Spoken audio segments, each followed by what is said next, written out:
Em nome do Pai, do Filho e do Espírito Santo. Amém. Amado ouvinte do programa Oração da Manhã, que alegria estarmos juntos, lembrando São José, que ele possa valer em nosso favor, não somente nesta quarta-feira, mas sempre. Nós já estamos chegando ao final do tempo do Natal. Próximo domingo já vamos celebrar o batismo de Jesus e depois vamos ter o tempo comum até o início da Quaresma, aí no comecinho logo do mês de março. O tempo vai passando, as coisas vão acontecendo e nós, com a nossa atividade de sempre, com o nosso pão, queijo de todos os dias, a oração, o voltar a Deus, o estar com Deus, o buscar a sublimidade do reino de Deus em nosso favor. Como nós estamos caminhando para o final desse tempo bonito do Natal, eu quero fazer uma meditação hoje com vocês, a partir da antífona de entrada da missa desta quarta-feira, que é o primeiro versículo do Evangelho de São João, que é muito profundo. Esse versículo ele foi aparecendo já desde o tempo do Advento até agora, sempre esse texto bíblico ele volta à nossa meditação.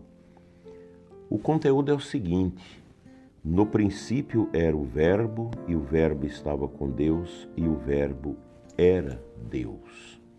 Vamos meditar um pouco sobre a profundidade teológica deste versículo, bem como a sua aplicação prática à nossa vida de pessoas batizadas que encontraram a luz verdadeira nos nossos caminhos, a luz de Cristo.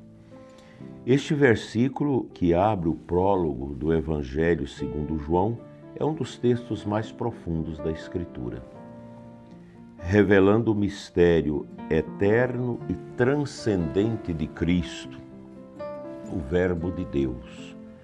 O evangelista nos apresenta Jesus não apenas como uma figura histórica, mas como o próprio Deus eterno, Criador de tudo, que se encarnou para salvar a humanidade. Esta expressão Verbo eterno, no princípio era o Verbo, indica que Jesus é eterno, existindo antes de toda a criação. Ele é a palavra viva de Deus, a expressão perfeita da mente divina, o Logos da origem, sentido e propósito do universo. Veja a profundidade desse texto. Quando você for ler o primeiro versículo do Evangelho de São João, lembre-se da profundidade teológica, espiritual deste texto. O Verbo com Deus. Primeiro é o Verbo eterno. Jesus não é alguém que apareceu agora. Ele coexiste com o Pai e o Espírito Santo desde toda a eternidade. O Verbo com Deus. Aqui São João aponta para a comunhão trinitária. O Verbo está com Deus em íntima relação com o Pai e o Espírito Santo. Isso nos ensina que Deus não é solitário, mas comunidade de amor. A Trindade, que nós não temos palavras nem elementos de conhecimento para explicar, detalhar o seu mistério, porque falar do mistério de Deus é falar de algo tão grande que ultrapassa a nossa capacidade de compreensão. O caminho mais adequado para a gente aproximar um pouco da compreensão do que é o mistério de Deus é o amor, o ágape. O amor que é a essência do mistério divino. Depois a terceira expressão, o Verbo era Deus. A declaração de que o Verbo é Deus reafirma a divindade de Cristo. Ele não é uma criatura elevada, mas o próprio Deus encarnado, a segunda pessoa da Santíssima Trindade. Nós católicos precisamos ter muito claro isso. para a gente não cair em devaneios de heresia, de incompreensão daquilo que é o mistério de Deus. Para a vida espiritual nossa, João 1,1 nos desafia a buscar uma comunhão mais profunda com Cristo, o Verbo encarnado. Isso se realiza por meio do quê? Da oração, da escuta atenta da palavra de Deus e da vida sacramental. Esses eixos são fundamentais na nossa vida católica.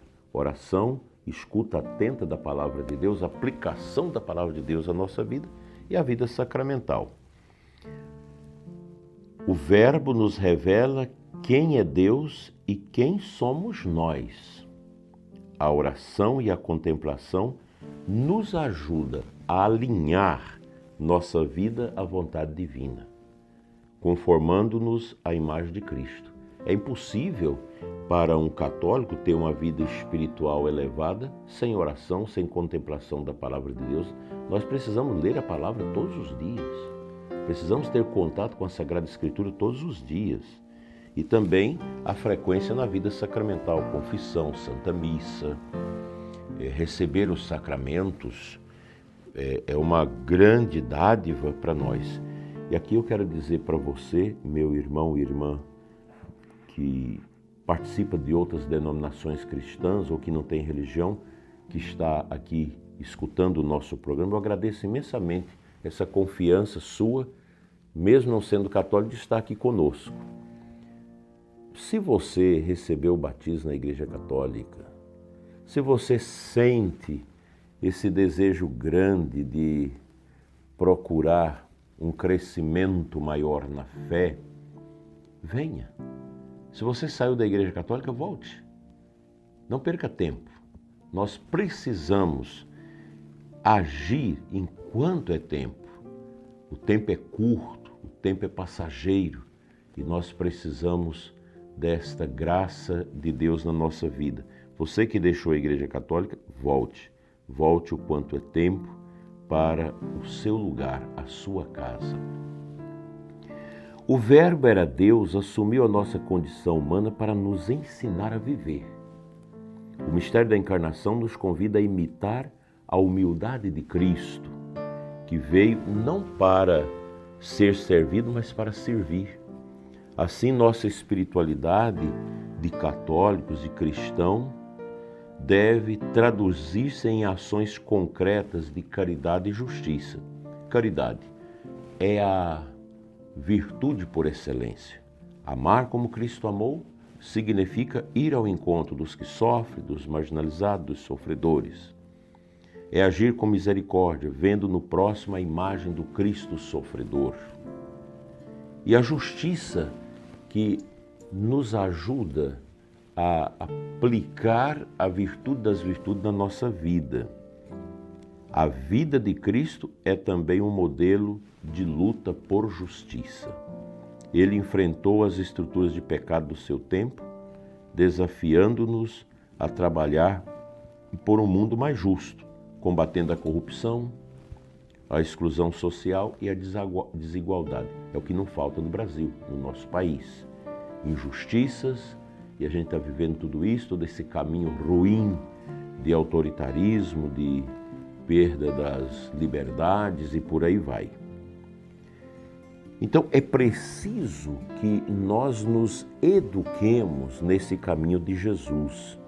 O Verbo, ao se fazer carne, dignificou a condição humana. Isto tem implicações práticas para o cuidado pastoral do nosso povo católico, sobretudo nós sacerdotes, diáconos, religiosos, o pai de família, a mãe de família que cuida da sua família. Isso tem conclusões muito práticas. Valorizar cada pessoa como imagem e semelhança de Deus. Promover a educação na fé e na cidadania, ensinando nossos filhos, os fiéis, a defender a vida desde a sua concepção até o seu declínio final, defender a justiça social, o respeito pelos direitos humanos, que no Brasil está cada vez mais precário isso. Portanto, esse versículo nos recorda, prezado ouvinte, que Deus veio ao nosso encontro para nos salvar. Deus é concreto, Ele é uma realidade viva, embora não palpável pelos nossos sentidos. Essa verdade deve encher nosso coração de esperança, especialmente diante das dificuldades e sofrimentos que nós vivemos. No âmbito pastoral, o papel nosso de sacerdotes, de catequistas e leigos é animar os fiéis a perseverar no caminho da salvação, confiantes na vitória de nosso Senhor Jesus Cristo. Esse é o nosso papel. Portanto, eu concluo essa primeira parte da nossa reflexão dizendo que este versículo é um convite a contemplar o mistério do Verbo de Deus que se fez carne para transformar a minha e a sua vida. A espiritualidade nossa, cristã, fundamentada nesta verdade, exige um compromisso de amor e justiça com o mundo. Que a meditação sobre o Verbo eterno nos leve a um encontro pessoal com Jesus, inspirando-nos a ser luz e sal na sociedade que estamos vivendo, ajudando o povo de Deus a caminhar na caridade, na justiça, na esperança da vida eterna. Amém.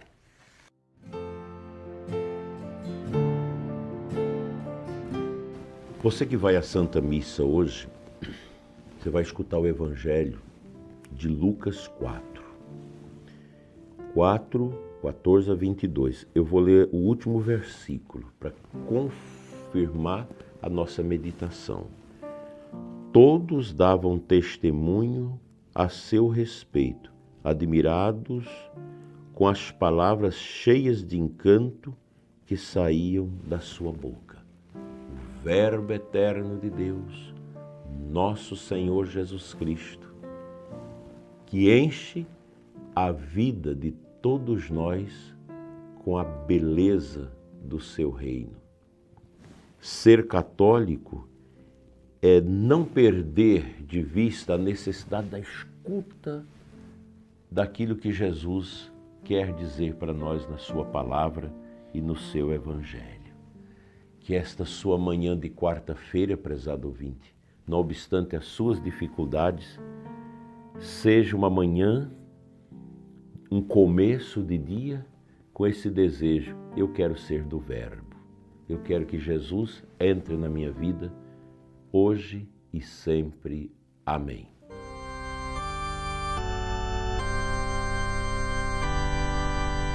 Te convido, dileto ouvinte, a unir a nossa oração agora em favor dos que sofrem. Orar pelos doentes, pelos sofredores, pelos aflitos é também um gesto de caridade. Vamos rezar juntos?